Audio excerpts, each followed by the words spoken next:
I'm Eric Schwartz, and welcome to this event hosted by Refugees International on a new report on the impact of COVID-19 on migrant and refugee communities in Tijuana. Primer, una palabra en español de nuestra intérprete, Mario. Muy buenas tardes, un placer estar con ustedes. Esta tarde va a haber interpretación disponible. En unos instantes van a iniciar la función de interpretación. Si está usted en su computadora va a haber un globo, un icono de un globo que va a aparecer en la barra de menú de Zoom. Y por favor ahí va a hacerle clic o va a presionar el botón y seleccionar del menú de opciones español para escuchar la interpretación en español. Si está utilizando un dispositivo móvil o una tableta, asegúrese seleccionar los tres puntitos donde dice More o más, dependiendo de la configuración de su aparato. Seleccione del menú de opciones Interpretación, después seleccione Español y muy importante que presione la opción de Finalizar o Listo para iniciar la interpretación. Muchas gracias. And now I will say what Mario has just said in Spanish in English. We have interpretation. In a few moments, we will be turning on the feature. Once activated, you will see a globe in the Zoom menu bar, which may be at the bottom of your screen. It usually is. You click on that, and it will give you a drop-down menu of options, Spanish or English.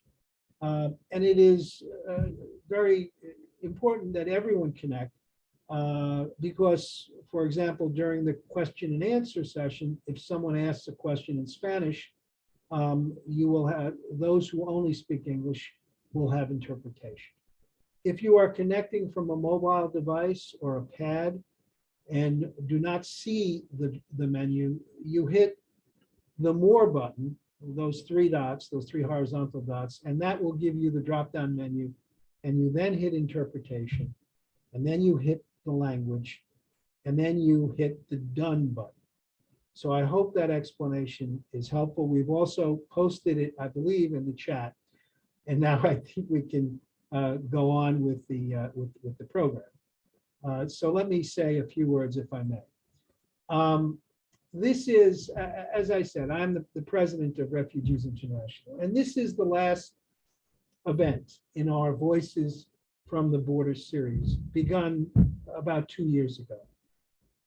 The purpose of which has been to humanize, to inform, and to deepen policy discussions relating to migration and protection along the US southern border. But this is certainly not Refugees International's last effort to partner with organizations like Espacio, Migrante, and Haitian Bridge Alliance, which are committed to learning from migrants and refugees they support to better inform advocacy. And it is their report that we will be discussing today. Refugees International's own support for the report, that is the theme of today's event, stems from our belief that it is critical that organizations working with displaced people and forced migrants outside the United States, that these organizations have opportunities to share their views with the broadest possible public and policymaking audiences in the United States and beyond. We are committed to playing a role in facilitating this very important form of information sharing and advocacy by those most significantly affected by the migration policies of the United States and other countries of transit and destination. I want to convey my sincere appreciation and my excitement about this partnership and this event. And now it is really my pleasure and my honor to give the floor to my colleague, Refugees International's senior advocate for US policy, Yael Shaker. Yael? Thanks so much, Eric. And thank you all for coming. As Eric said, I'm Yael Shaker, Senior U.S. Advocate at Refugees International. I also want to thank up top the heroic efforts of the communications team at Refugees International for their help making this event possible. As Eric said, this is our last Voices from the Border event. Sadly, we've actually come full circle. The first event a bit over 2 years ago was about the Remain in Mexico program, and also featured Paulina Olvera Cañas, head of Espacio Migrante, and our first speaker today. In the coming days, Remain in Mexico 2.0 will be rolling out in the San Diego area, and will send asylum seekers to Tijuana to wait for their hearings in U.S. Immigration Court. Where will they live? How will they support themselves? The last time around, the Mexican government was supposed to provide for the humanitarian needs of returned migrants, but didn't. Many returned didn't have paperwork that facilitated finding jobs or the ability to enroll their children in school.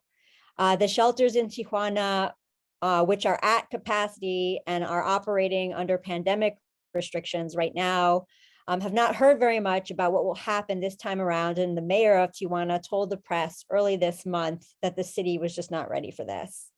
Remain in Mexico is just one of the policies that has shifted the experiences of migrants in Tijuana. The ports of entry are still closed to asylum seekers, and the COVID-related Title 42 expulsion policy is still in effect, despite high vaccination rates among asylum seekers in Tijuana. Title 42 has dramatically affected Haitians, over 10,000 of whom have been expelled since the events at Del Rio in September. Crossing the border brings a real risk of detention under poor conditions and expulsion to a country in the midst of a humanitarian and political crisis, where, as one recently expelled Haitian told me, quote, "Bullets are like rain." So, staying in Tijuana is what so many asylum seekers and migrants are and have been doing. Thousands of Haitians are just now arriving in Tijuana from southern Mexico, and Haitian Bridge Alliance, the other organization responsible for the report released today, is trying to find them shelter and fresh clothes, just the basics. The report released today by Haitian Bridge Alliance and Espacio Migrante analyzes the barriers migrants and asylum seekers faced in Tijuana during the pandemic and includes the recommendations for overcoming them called for by migrants and asylum seekers themselves, especially regarding, as you will hear in the video testimonials in this webinar, attaining legal status in Mexico and accessing medical care to which they are entitled. The report released today is really about how the experience of migrants and asylum seekers in Tijuana has evolved over the past few years and how policies need to change to uphold human rights and meet basic needs. It focuses on the experiences of all migrants in the city, but especially Black migrants, which both organizations have uniquely served. The recommendations in the report focus a great deal on what local government and institutions and civil society organizations need to do to address racism and language barriers. It also calls on Mexico and the United States to accord migrants access to asylum and other legal statuses. Further, migrants and civil society organizations serving them need support and security, not threats from Mexican authorities and law enforcement. Without further ado, let me move on to questions for the authors of the report and the speakers, who I will introduce as we go along. If you have a question as we go along, please post them in the question and answer function in Zoom, and we will get to them and address them in the question and answer session after the speakers. So if all the speakers could turn on their cameras now, that would be great. Paulina Olvera Cañas is the executive director of Espacio Migrant and is a master's degree candidate at UCSD, focusing on the experiences of Haitian and African migrants in Baja California. And the question I have for you, Paulina, to kick us off is, what were some of the issues you saw on the ground facing migrant communities at the start of the pandemic? How did this shape Espacio Migrante's work? And how did you go about conducting the survey and focus groups that you write about in the report? Thank you so much, Jael, and thank you to the team of Refugees International for all their support in making this report a reality.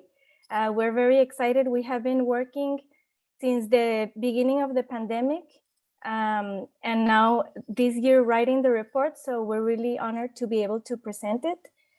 So first, Espacio Migrante has a shelter for migrant families, and we have a community center where we serve migrant community that doesn't live in shelters or that live throughout the city.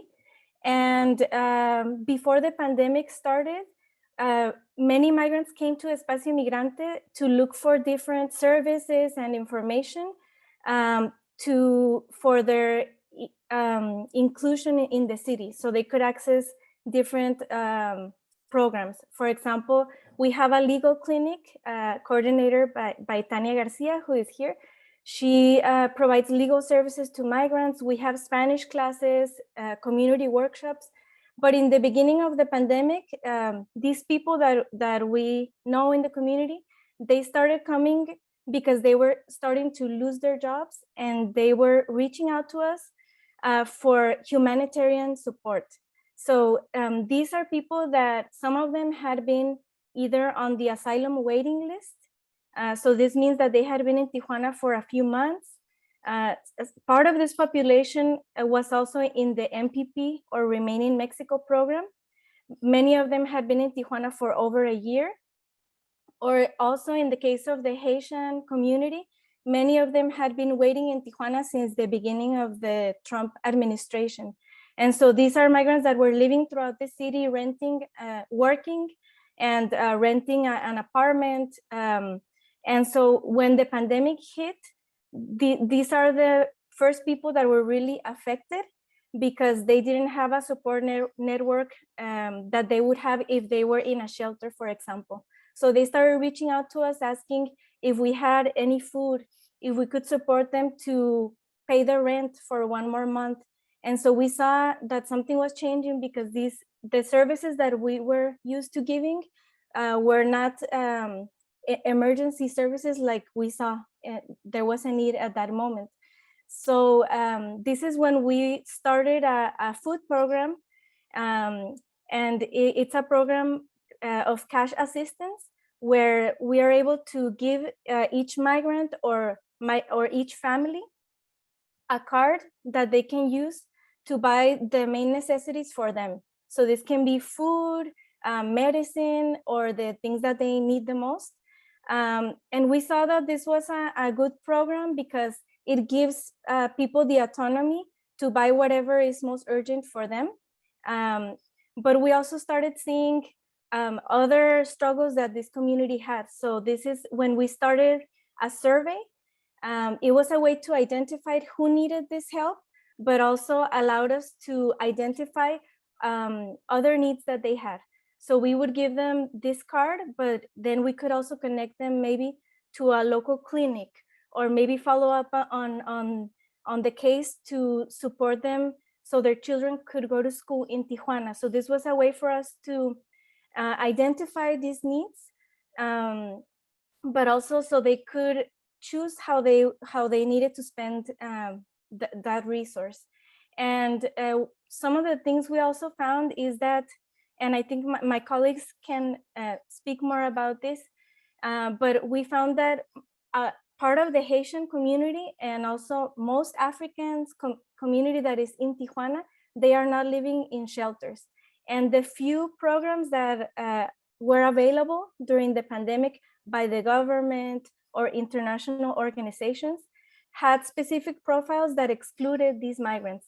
This is why we decided to intentionally reach out to this community, and this of course changed the work of Espacio Migrante, because we needed to contact with Haitian Bridge Alliance and with other organizations that could give us the tools in regards to language access, in regards to giving them information in their own language, And like my colleagues, I'm sure they will go deeper into this, but we saw different needs, like besides food, housing, but also access to healthcare was a very hard thing for the migrant community during this period. And when it comes to African and Haitian migrants, who many of them don't speak Spanish, it became a barrier for them to access things like healthcare. But many times, even another one of these barriers was documentation. But we also saw that racial discrimination was another component, because even in cases when migrants had the legal status in Mexico, they might get turned down to access healthcare. So for us, it was two responses: the humanitarian response to answer to this urgent need. But what this report, what these surveys and the focus groups that we were able to do highlighted is that migrants need to be able to access rights in Tijuana. And we have seen that the local authorities, institutions still have a vision of immigration as being a population that is passing through, that just needs shelter and that is staying for a few days in Tijuana. But this is not the reality anymore. As the US policies at the border continue to become harder, this means that people are staying for longer in cities like Tijuana. Our city has become like a large waiting room for many of these families, but it might also become a destination for them if they are not able to go to the US. So this means that institutions need to recognize the rights of migrants to be able to access basic things like food, not face discrimination when they try to rent a home, when they try to access healthcare. And part of this has been a learning experience, working together also with Haitian Bridge Alliance. And now our focus is working for food justice, access to rights, and language justice as well. So thank you. Thank you so much. And I'm gonna move on to the next question that will talk a little bit more about how the research was done and the surveys and the focus groups that Paulina mentioned. So the next question is for Domila Pazzini, who's a board member of Espacio Migrante and is working on her PhD in social sciences at the State University of Campinas in Brazil, focusing on the mobility of Haitians who have left there. Domila, can you discuss some of the most important and interesting findings from the survey data, and talk a little bit about how you went about collecting and analyzing that data? Well, first of all, I want to, I'm happy to be here talking about our research. And well, between April and June, Espacio Migrante with Haitian Bridge Alliance conducted phone service with 335 Central American, Haitian, and African migrants and asylum seekers to access their needs and approve them for a cash assistance program run by the organization, like Paulina said. We provided qualified applicants with prepared cares they use to purchase food, medicine, and other essential items. So the initial serve among 335 people.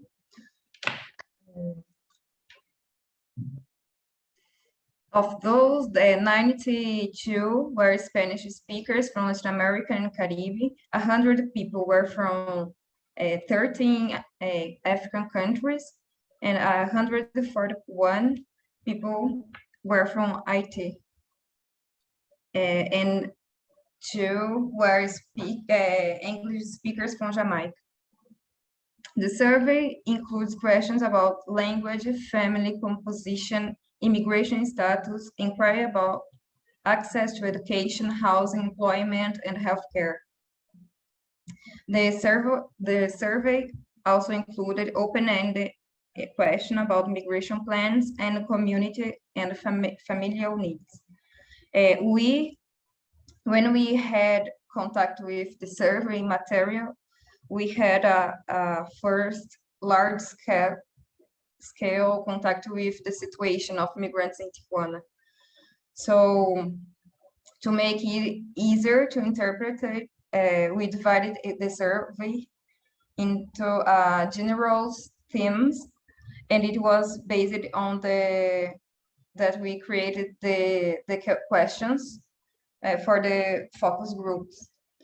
So some of the things that we found, for example, related to employment, less than 10% of Haitians and African migrants who were employed during the height of the pandemic. A major of them worked in the formal market and therefore were employed in business and industries considered essentials. Of the 22%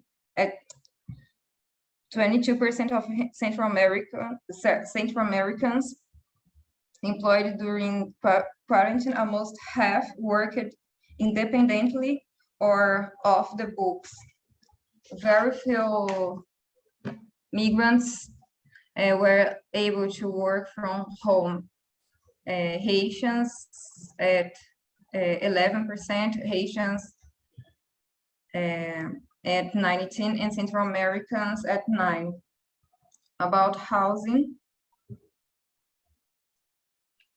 the vast majority of migrants in Tijuana do not live in shelters, like Paulina said. The average rents paid by those surveyed were very similar, and all expressed deep concern about paying rent.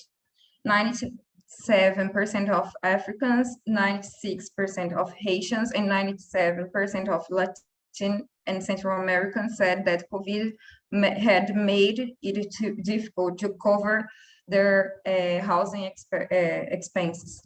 Rent is a central concern, partly because the majority of migrants live downtown, where they have easier access to the border and to transportation, but where rents then tend to be higher. Another significant group lives in the city's eastern, where rents tend to be less expensive. Most of those lived with housemates who were not family members. These make the expense be less than lived alone. Our survey also showed that many migrants and asylum seekers in Tijuana, especially if they were Black or did not speak Spanish, could not access needed healthcare. Black women specifically, if pregnant, suffer from outreach disregard for their needs. In Tijuana, access to public health service decreased by 4%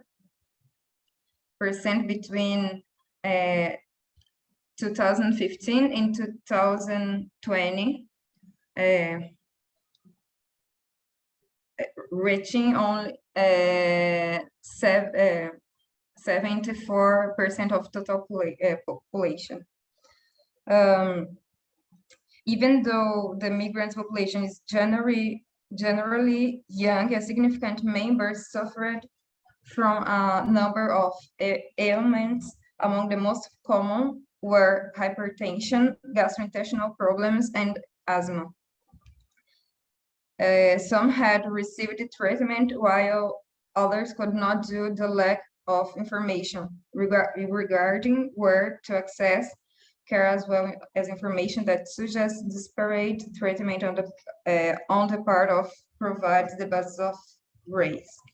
Central Americans in our survey were about twice as likely to be treated for illness in Tijuana than Africans or Haitians, which may be an indication of access thanks to the language. When we were asked about the needs in the COVID context, about what kind of help they were needing, most of them had to do talked about basic survival issues like housing and food, or things related to it, a job and migration documents.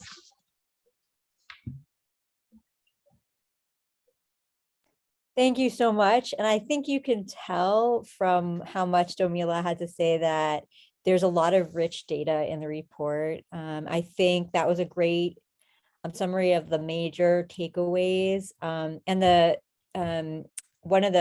there's some interesting charts in the report on that gets into more like granular detail about, you know, what documents people had, because it is a very complicated documentary scheme. I mean, I think what I saw from, you know, the takeaway is a little bit like people were all over the map in terms of what kinds of documents they had, what was available to them. But I think, as Domila said, some of the most stark data had to do with the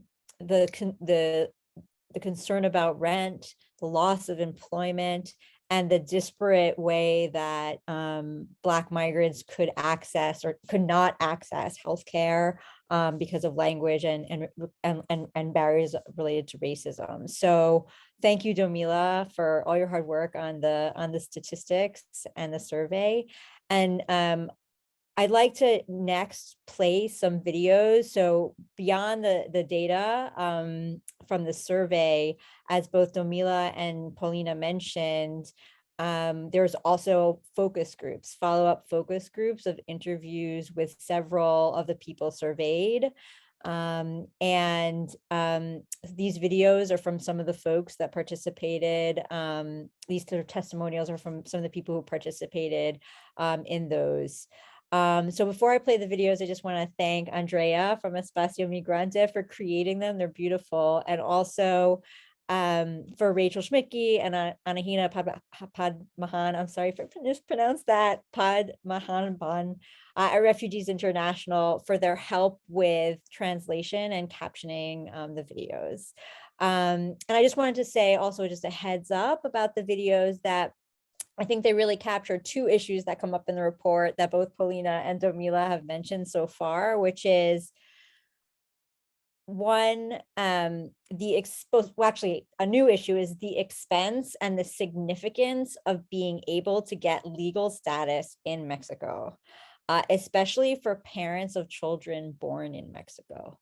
And this is a real problem that we talk about in the report. And as people are staying in Tijuana longer, they're also having children in Tijuana. And legally under the law, those parents should be able to get residency in Mexico and stay in Mexico. And this is an issue that's discussed in the report, some barriers to that.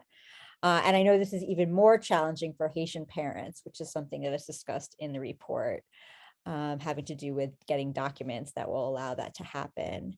And then another issue that comes up in the videos is the difficulty, especially for Black migrants, of accessing needed medical care. This is a huge issue that that the report talks about.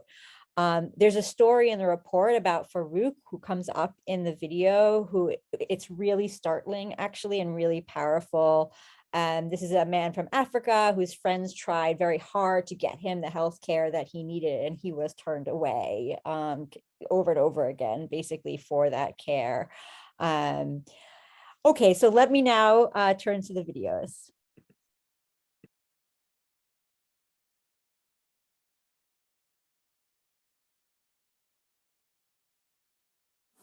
Pues ya tenía planes de trabajar, digamos en ese año, comenzó el año 2020, creo que fue lo de la pandemia.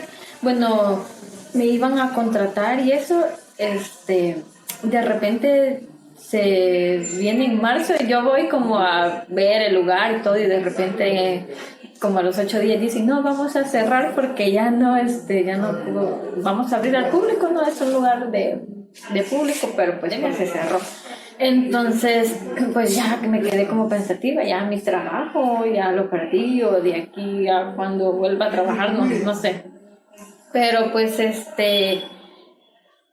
fue como la primera barrera, pero no fue tan complicado porque mi esposo iba a trabajar en el mismo lugar, él ya tenía como su trabajo de planta, yo iba como a comenzar, entonces para mí fue una barrera, pero no fue tan difícil porque al contrario de traerme dificultades, me trajo muchísimas ventajas.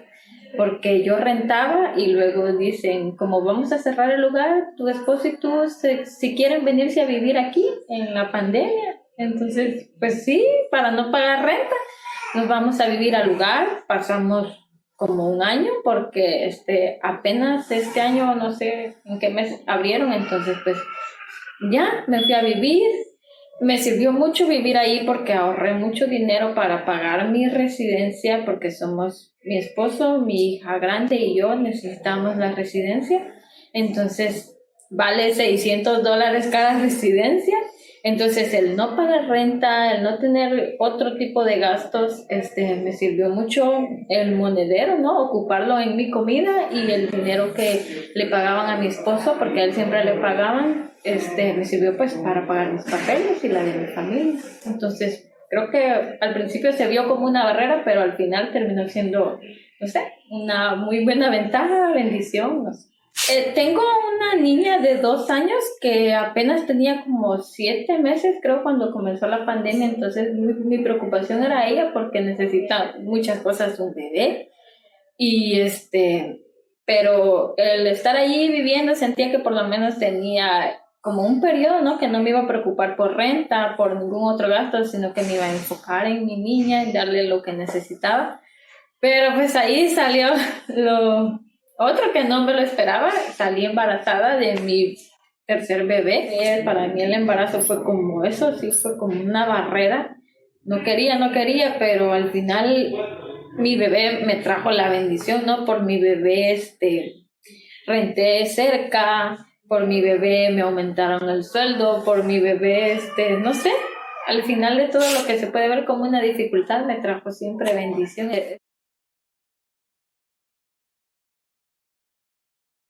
Estar más cerca de la comunidad migrante, apoyarles como por mi situación, decirles que aquí hay vida, hay estabilidad, porque quién más que yo que lo viví en carne propia, yo también soy una migrante, yo también sufrí, pero me siento muy bien, entonces por lo menos darles mi testimonio y apoyarle a cualquier persona que necesite escuchar, no sé. Estoy trabajando en un lugar donde se apoya mucho a los migrantes, estoy también en un programa como de maestra, por decir así, en un lugar que se llama Nido, donde se respetan los derechos de los niños, que se expresen como ellos quieran, siempre como con crianza respetuosa. Entonces, estamos avanzando en eso, en mejorar nuestra vida para ser como positivos para otras personas. Sí, me quedé en Tijuana. Bueno, cuando vine no era esa la idea, porque vine embarazada, quería cruzar a como diera lugar, pero en el 2019 pues fue que vine, mi bebé ya estaba a punto de nacer, entonces dije voy a tomar una decisión y decidí quedarme porque vi que al otro lado no es tan fácil como se lo pintan a uno, o es cruzan y te regresan, entonces mejor estar en un lugar donde podía tener vida estable.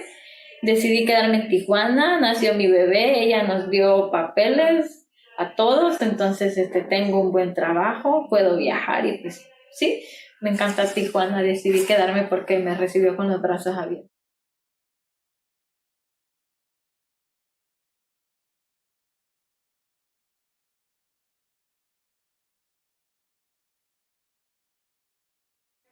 The first one was the job.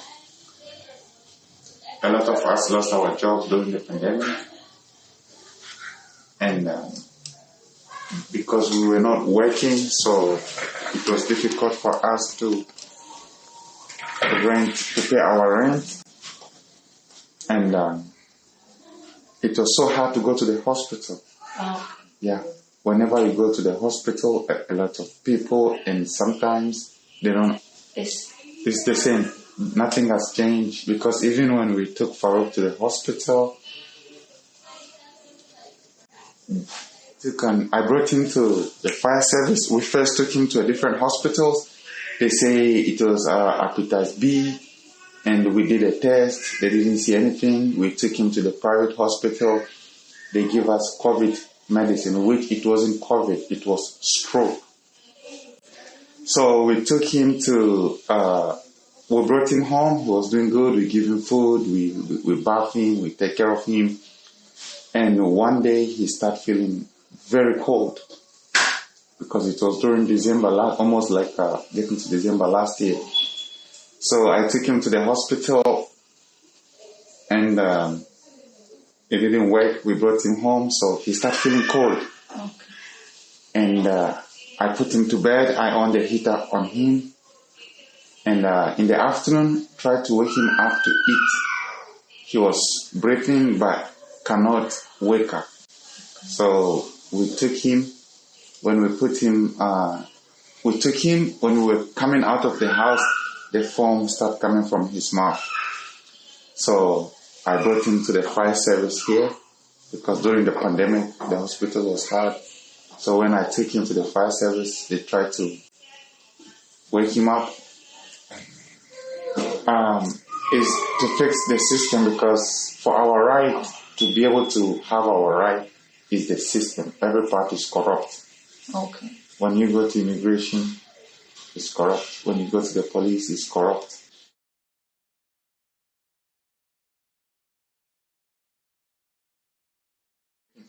Nothing can change, because we've been in so many places that the system works.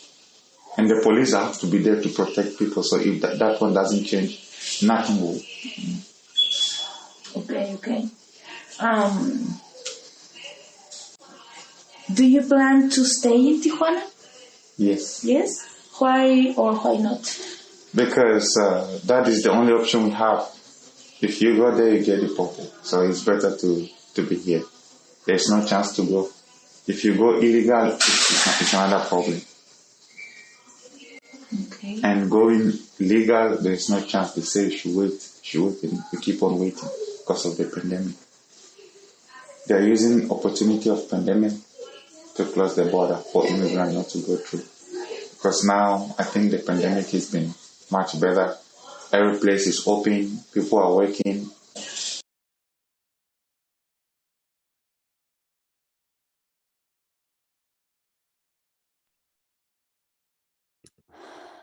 So I'm going to just turn on a light. It got dark here on the East Coast while the videos were going. And I'm going to turn next to April Mays, who's a treasurer of the board. Treasurer of the board of Haitian Bridge Alliance, and an associate professor of history at Pomona College in California. April, can you talk about these issues and stories and other important ones you learned about in the focus groups?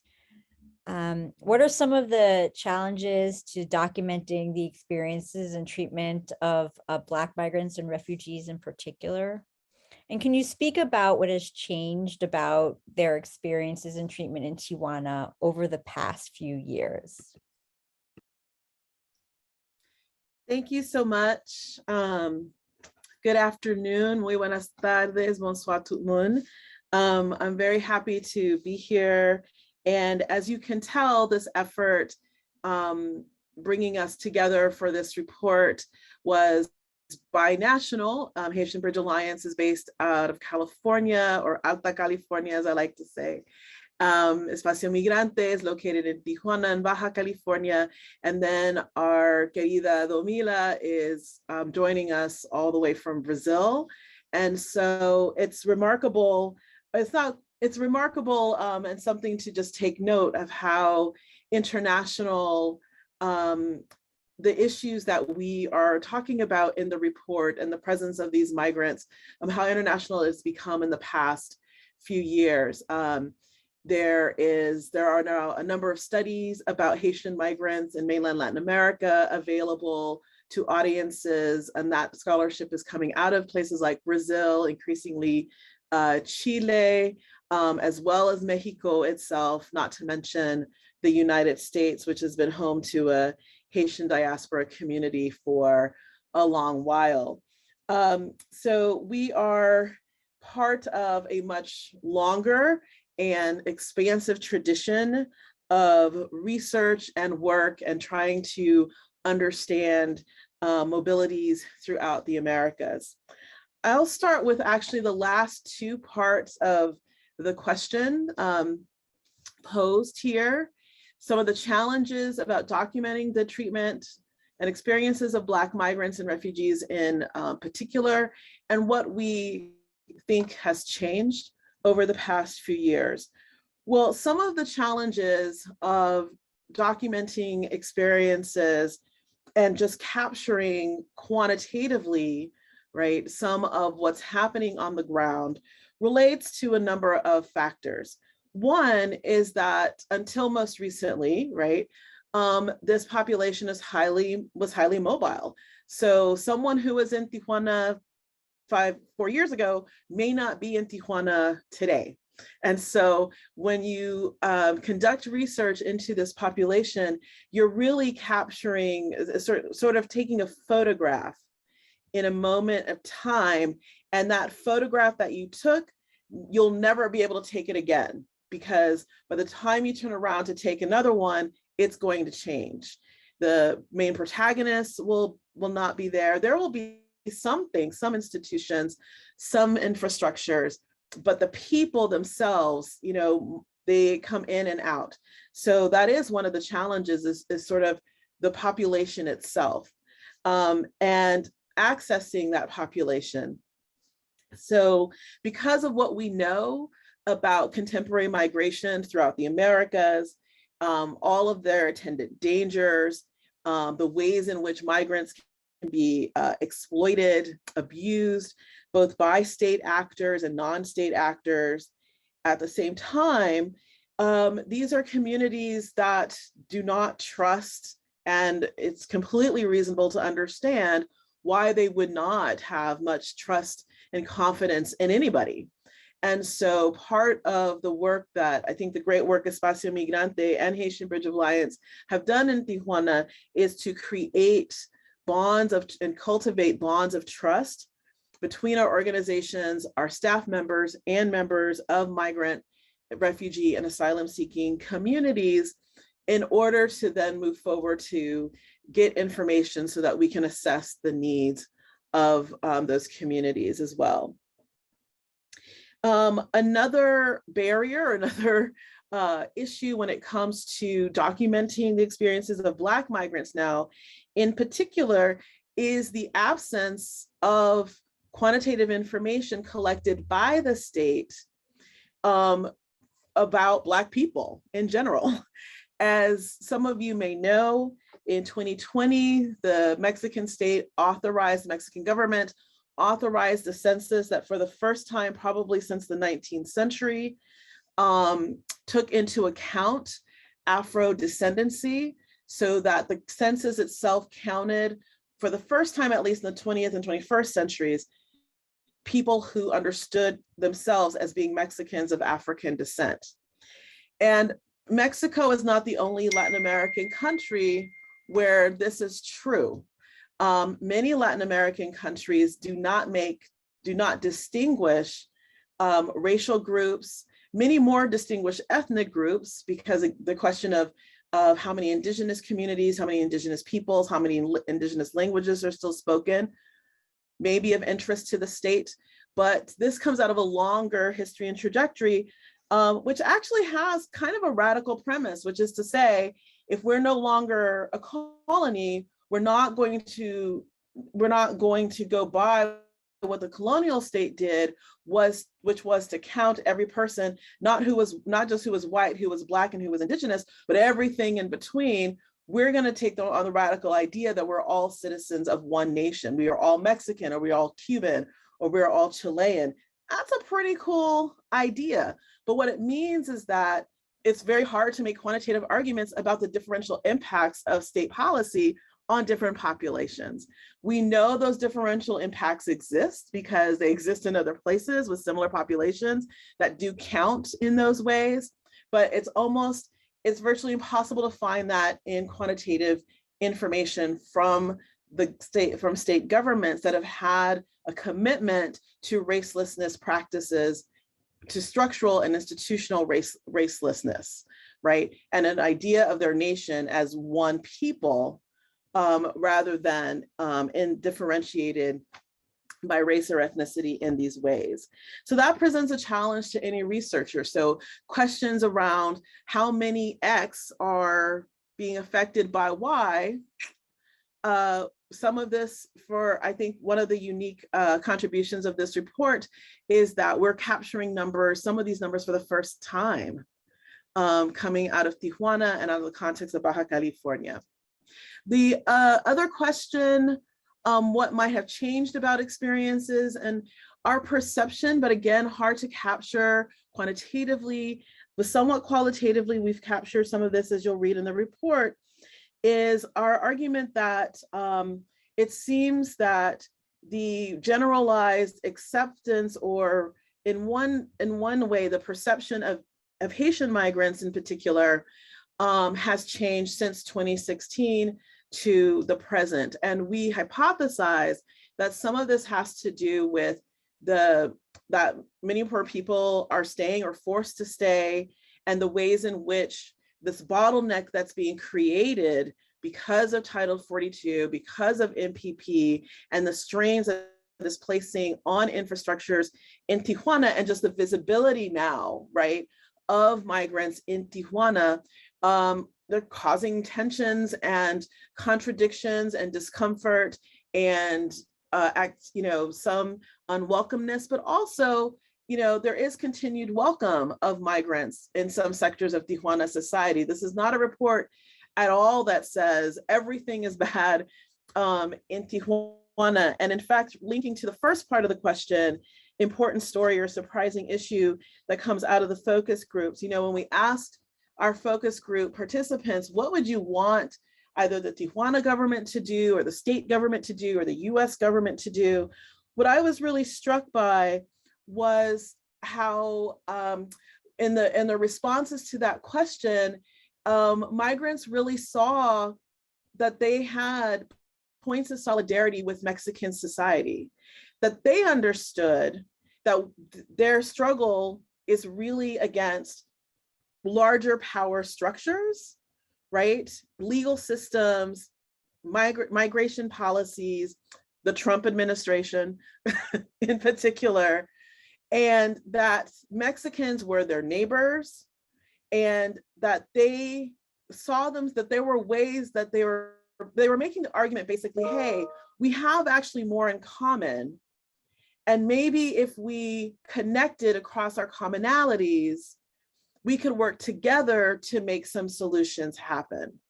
And I think the promise of that solidarity is really powerful and perhaps hopeful. And now the question for organizations is the ways that we might be able to capitalize on that. What are the potentials? What are the possibilities where elements of Tijuana society and this migrant society, this migrant population, could actually come together in solidarity to create this new world and to demand new structures and more fair structures and more just structures. And I'll say to close, to link with the videos, but also with what we found in the report, that the costs of migration are so much, right?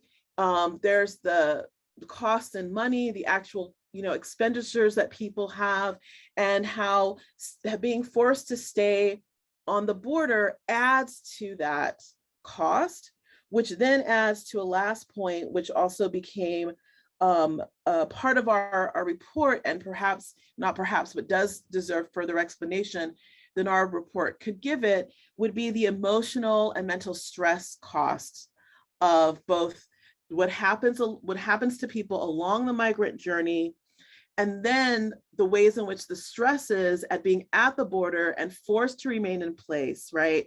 Having now to pay rent, having to pay for health services, navigating unfamiliar systems in a language that may be your second or your third or your fourth, if you speak it, right?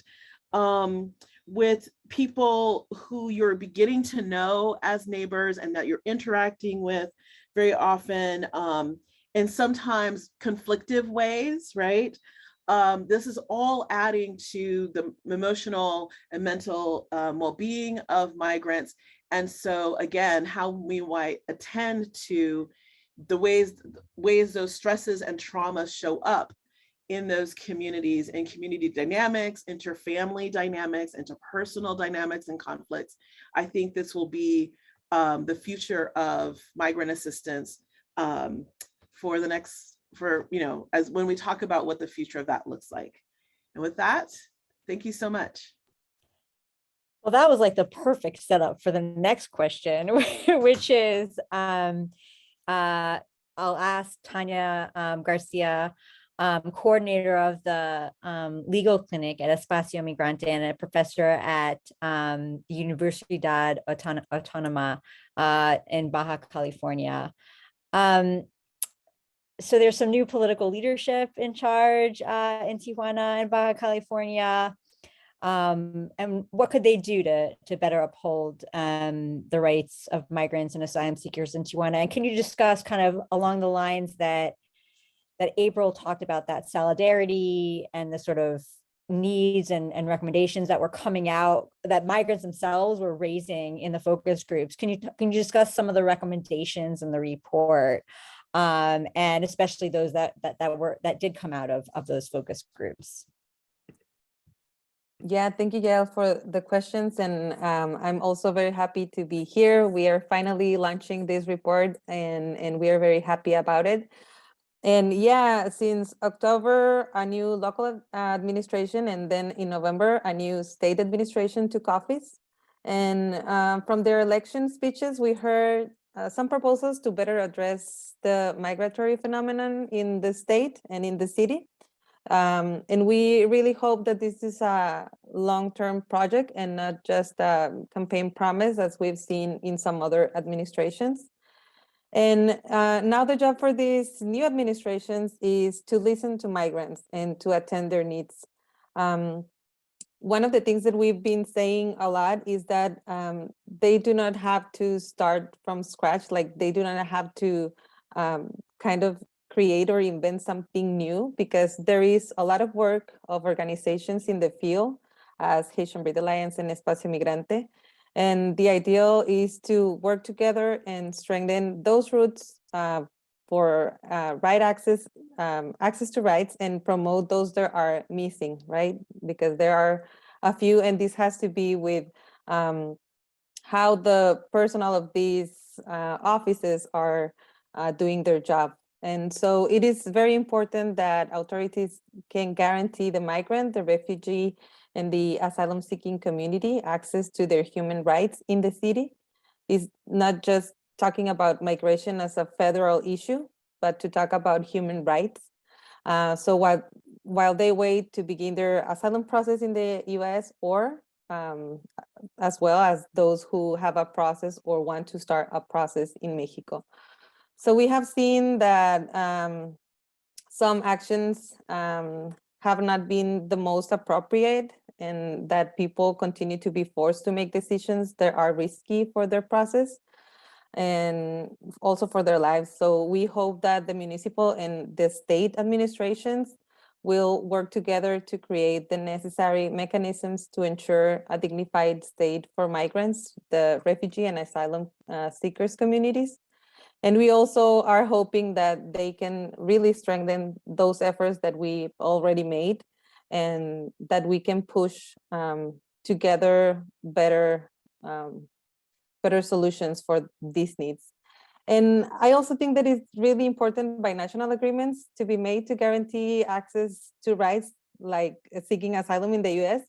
But it is extremely urgent that the Mexican government, especially the local government as Tijuana, to commit and create dignified conditions for people that is here in the border. And because we know that migration policies of the United States directly affect people that is waiting here. So this has been, as my colleagues already said, got worsened since March 2020 with the closure of the border because of the pandemic, right? So this continue till today.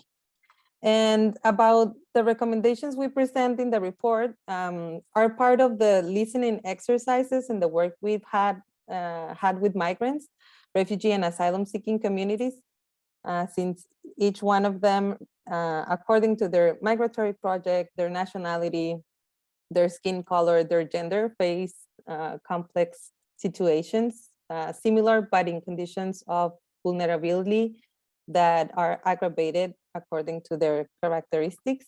And so part of this accompaniment work that both organizations as Haitian Breed Alliance and Espacio Migrante have carried out during this time, we address different areas as enforcement of human rights law currently legislated in Mexico, development of mechanisms and access routes to services, language justice, racial justice, and we also promote collaborative work between organizations in solidarity with immigrants' rights in Mexico and in the United States.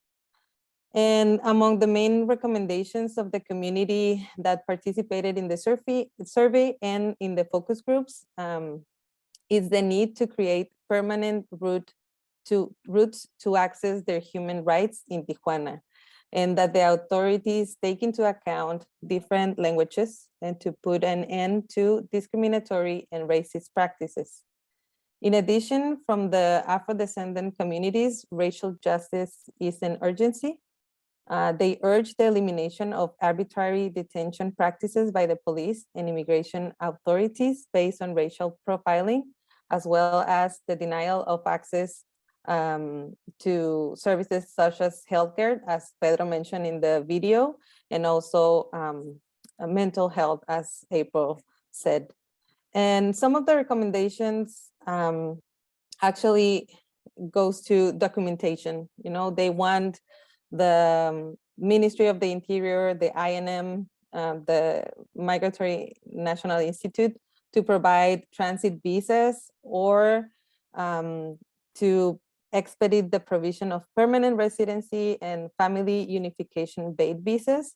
And this is something that also a girl from the video said, right? And they also urge Comar to accelerate the adjudications of refugee status.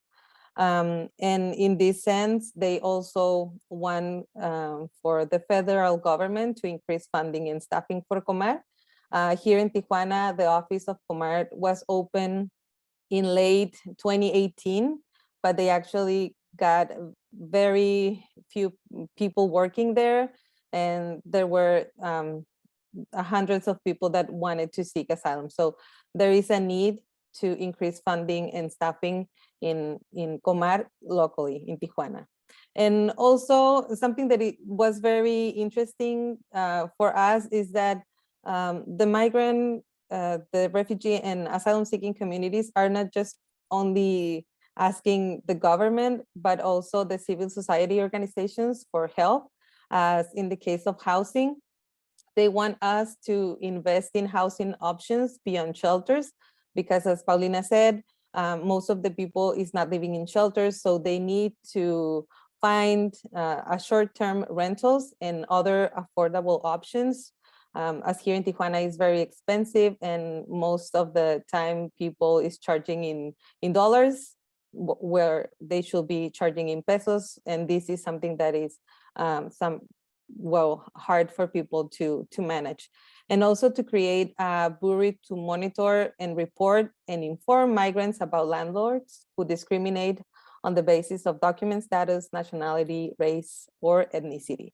And something else is that they are wanting us to say that the US need to ensure asylum as a right and this is something that is not to be denied, as is a international human rights.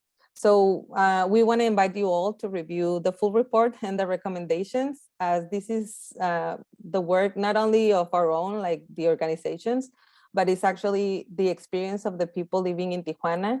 And these recommendations compile the needs of the migrant, refugee, and seeking asylum communities.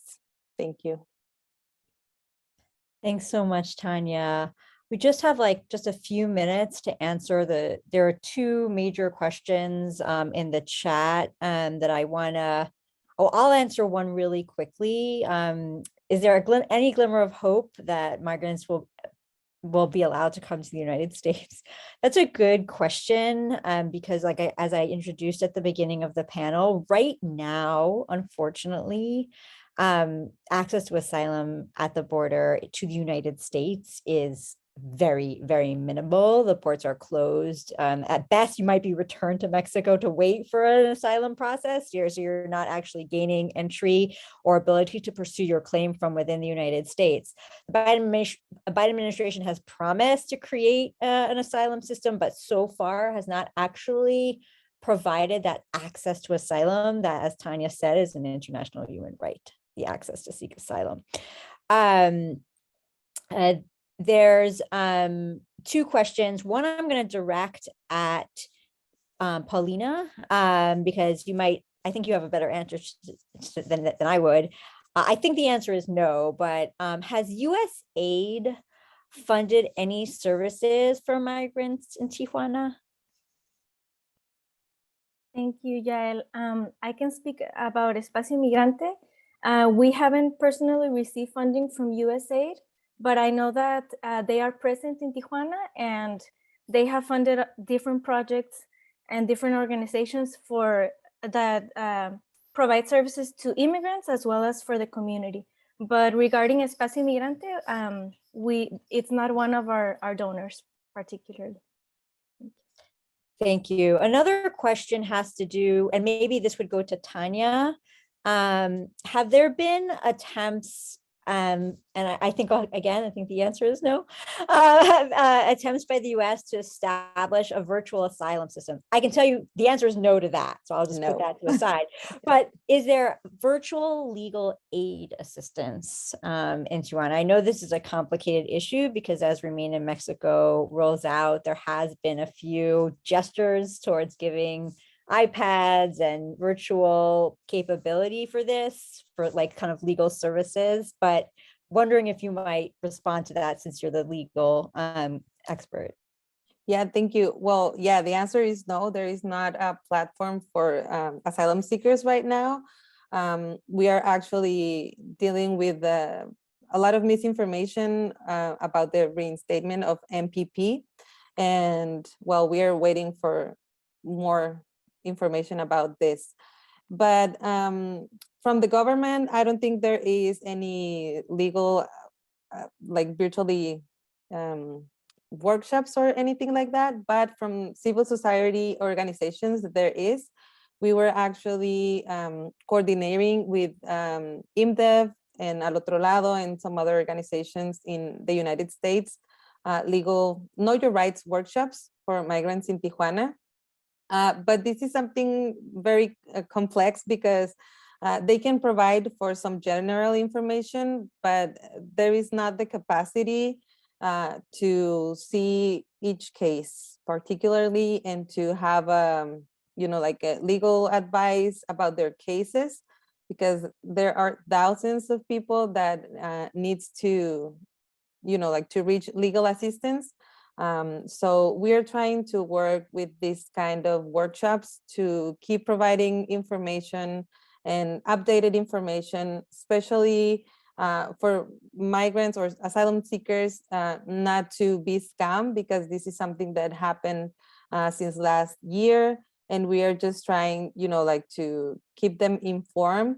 And there are some organizations that do provide assistance, but also, it's not enough. There's a lot of need, and all organizations are doing their best, but it's still, we keep short. Thanks so much. There is a lot of need for services. I think that's one of the major takeaways from the report. And so I posted in the chat another link to the report. It's on our website. It will be on Espacio Migrante's website. Hopefully Haitian Bridge Alliance will also spread it around, and it will be coming out in other languages as well in coming days for everybody to read it. And I just wanted to take this opportunity to, again, thank the panelists for being here, thank the audience for coming. This video has been recorded, and so we will also share the recording broadly for people who may have missed it. Please share it with other people who couldn't make it here today and what you think might be interested, and share the report as well. Thanks again to the panelists. It's been a pleasure working with you on this report. It's been a long time, but I'm so glad it's finally here. Thanks very much for coming. Thank you.